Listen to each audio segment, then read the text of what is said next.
পচা পেঁয়াজ ভাজতে হচ্ছে। দেখো মাঠে এসেছি। Welcome back to my channel. তোমরা সবাই কেমন আছো? আশা করি সবাই ভালো আছো। তো চলে আসলাম আরও একটা ব্লগ নিয়ে। তো সংসারেরই কাজ নিয়ে চলে এসেছি। আর কি বলো তো, রোজ রোজ একঘেয়েও ভিডিও দিতে আমারও ভালো লাগে না, তোমাদেরও দেখতে ভালো লাগে না। তো যাই হোক, আর ভিডিওতে অনেক দাদাভাই দিদিরা সবাই কমেন্ট করছে, কত সুন্দর সুন্দর কমেন্ট করছে আমাকে, যে পাশে আছি, তুমি ভিডিও ছাড়তে থাকো, এইসবভাবে অনেকে অনেক কমেন্ট করছে। তো খুব ভালো লাগছে। আর তোমরা সবাই কেমন আছো? সুস্থ আছো তো? আমি তো ভালোই আছি।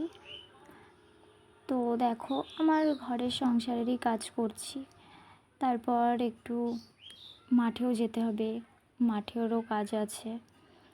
তো দেখো, আর কি বলো তো, সবসময় আমার ছেলেটা না সব সময় মানে খেলনা নিয়ে ভর্তি করে রেখে দেয় ছেলে। আর আমার ছেলে কি বলো তো, এই খাটে না, আমাদের মানে খাটে সব সময় যা খাবে সব এই খাটের ওপরে খায় আমার ছেলে। মানে মাছ ভাত বলো, মাংস ভাত বলো, সব রকম সেই খাটের ওপরে বসে খায়। ও ছোটোবেলা থেকেই, আসলে কিছু বলি না, এক ছেলে কিচ্ছু বলি না, খাক, খাটে বসেই খাক, তবু দুটো ভাত তো খাবে ও, ওই জন্য। আর কি বলো তো, বিশেষ করে আমার ঘরে যেহেতু ঠাকুরটা নেই, অন্য জায়গায় আছে, তো ওই জন্য আরও অসুবিধা হয় না, যে খাটে খাচ্ছে খাক। তো এইভাবে আমি কাজগুলো করে নিচ্ছি। অনেকটা বেলায় হয়ে গেছে, তো এখন 11:30 12টাও হয়ে গেছে। তো তারপরে রান্নাবান্না চাপিয়ে দেবো, তারপরে আবার কাজ শুরু করব। তো ভাবছি একটু যেমন তেমন করে একটু মুছে আর রান্নাটা চাপিয়ে দিই, নইলে এখনও রান্নাই হয়নি সকাল থেকে। তো দেখো আমি ভাতটা চাপিয়ে দিয়েছি। আর ওদিক থেকে একটু বাজারে গেছিলো আজকে, একটু সবজি এনেছে, একটু মাছ এনেছে। আমি না মাছ একদম খেতে পারি না, আমি মাছ আনতে বারণ করি, তবুও মাছ আনবে। আর মাছ খেলেই না আমার মানে বমি পাই, আমি যেন খেতেই পারি না মাছ, মানে আষ্টে জিনিসই খেতে পারি না। সবজি খুব ভালো, তো ওই জন্য আমি সবসময় বলি যে একটু সবজি নিয়ে আসতে। তো সবজি আনে, কিছু কিছু সময়ে আনে না। আর বিশেষ করে আমি মাছ কাটতে পারি না, ওই জন্য আরও আনতে বারণ করি। আর বলি যদিও বা মাছ কিনে আনবে, তো তুমি মাছটাকে কেটে নিয়ে আসবে। তো দেখতে পাচ্ছ মাছটা কেটে নিয়ে এসছে, আমি শুধু জাস্ট ধুয়ে নিচ্ছি। আর কি বলো তো, সবাই তো সব রকম পছন্দ করে না, তাই না? যেমন কেউ সবজি খেতে খুব ভালোবাসে, কেউ মাছ মাংস খেতে ভালোবাসে, এটাই। যেমন আমি তো মানে আষ্টে জিনিস খেতে ভালোই বাসি না, আমি একটু সবজিটাই ভালোবাসি। তো দেখো, এটা কলমি শাক এনেছে। তো কলমি শাক আজকে একটু ভালো করে একটা একটা করে বেছে নিচ্ছি। আগের দিন যেন কি হয়েছে, আগে একদিন রান্না করেছি, মানে আমি তো ভেবেছি যে বাজার থেকে যতক্ষণ কিনে এনেছে তো ওটাতে ভালো বাছাই করাই আছে, তো ওই জন্য না আমি মানে ধুয়েছি, ধুয়ে আর কেটে দিয়েছি, মানে বাছিনি। এবার কি হয়েছে, ওর মধ্যে বড় বড় পোকা ছিল। এবার একটা পোকা ছিল, এবার আমি মানে কেটেছি, যখন যখন কড়াইতে দিয়েছি নাড়ছি, তখন দেখছি পোকা বিড়বিড় করছে, মানে একটা পোকা 3 টুকরো হয়ে গেছে, জানো।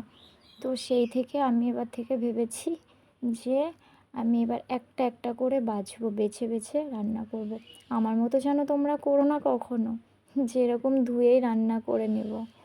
তো আমি একটা ভুল কাজ করেই ফেলেছিলাম একদিন, জানো। তো ওই রান্নাটা আর খেতে পারিনি, তো দেখেই মানে একটু ঘেন্না ঘেন্না টাইপের চলে আসে, ওই জন্য রান্না করতে গিয়ে সেটা আবার ফেলে দেওয়া হলো। তো এরকম যেন খবরদার তোমরা করো না, মানে সব সময় সব কিছু ধুয়ে পরিষ্কার করে বেছে নিয়ে রান্না করবে। আমার মতো ভুল কাজ করো না, আমি তো একটা বোকা মেয়ে, সত্যি কথা বোকা। তো যাই হোক, কথায় কথায় আমার রান্না হয়ে গেছে। তো এবার আমি থালা বাসন কটা ধুয়ে নিয়েছি, তারপর একটু জল তুলতে হবে, কারণ আমার ওপরে দেখো, আমার ওপরে কিছু নেই, মানে মোটরটা ওপরে নিয়ে যাওয়া হয়নি, আমার নিচে আছে মোটরটা। তো ওই জন্য আমার উপর থেকে টেনে টেনে আনতে হয় সব কিছু, আবার বাসনপত্র মেজে ওপরে নিয়ে যেতে হয়, জলও তুলতে হয় সেটাও ওপরে। তো ওটাই ভাবলাম যে একটু কাজ করে নিই, তারপরে পেঁয়াজগুলো আছে একটু বাছতে হবে। তো দেখো আমার কলপাটা পরিষ্কার করা হয়ে গেছে, এবার কিছু জলটা ভরে নেব।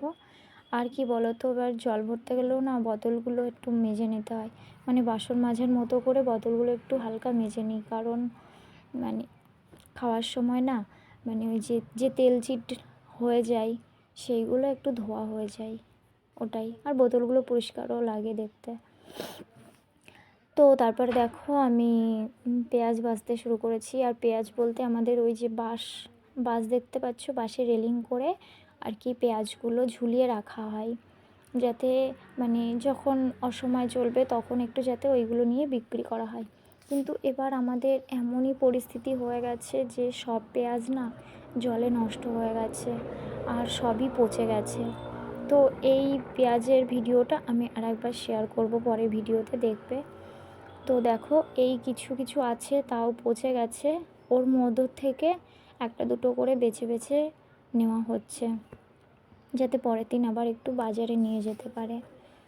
আর আমাদের এই সময় কপির চাষ হয়, তো ওই কপির চাষ করতে গেলে এবার কিছু তো মানে সার টার এসব কিনতে হয়, তাই না? সব সময় তো আর টাকা হাতে পয়সা থাকে না। তো ওই জন্য পেঁয়াজগুলো রাখা এই সময়, যে মানে কিছু কিছু নিয়ে আর বিক্রি করা হবে। তো দেখো আমাদের একদমই কপালই খারাপ যে সবই পচে গেছে, দেখতে পাচ্ছ পচা পেঁয়াজের মধ্যে থেকে বেছে বেছে নেওয়া হচ্ছে। আর এই মানে আড়তে নিয়ে যাবে, তাও 2-3 বস্তা করে হবে।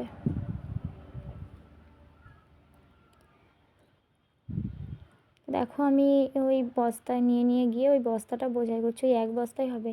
আর এই যে সামনে এক বালতি দেখছো, ওটা পুরো ষাট মাল, মানে ওগুলো একদম পোকা লেগে গেছিলো, ছাড়িয়ে ছাড়িয়ে রাখা হচ্ছে। তো এইভাবে বেছে বেছে নিচ্ছি। তারপর আমার ননদ এসছে, তো হাতে হাতে আমাকেও একটু হেল্প করে দিল, যাতে একটু তাড়াতাড়ি হয়। আর কি বলো তো, অনেকে আছে যে পোকা রয়েছে পচা, হাত দেবো না। আমার ওসব মানে ঘেন্না টেন্না নেই কিছুতেই। তো দেখো আমি এবার মাঠে চলে এলাম, মানে খুব কাদা হয়েছে, আবার বৃষ্টি নেমে গেছে। তো দেখো আমি মাঠে আসার সাথে সাথে আবার বৃষ্টি চলে এসছে। তো দেখো আমাদের কপি লাগাচ্ছে, জোন হয়েছে দেখতে পাচ্ছ, কপি গাছ লাগাচ্ছে। আর আমি ছাতাও নিয়ে এসেছি, বৃষ্টিতে ভিজে ভিজে বাড়ি যাচ্ছি। তো এখনকার মতো বাই বাই, টাটা বন্ধুরা, ভালো থেকো সুস্থ থেকো।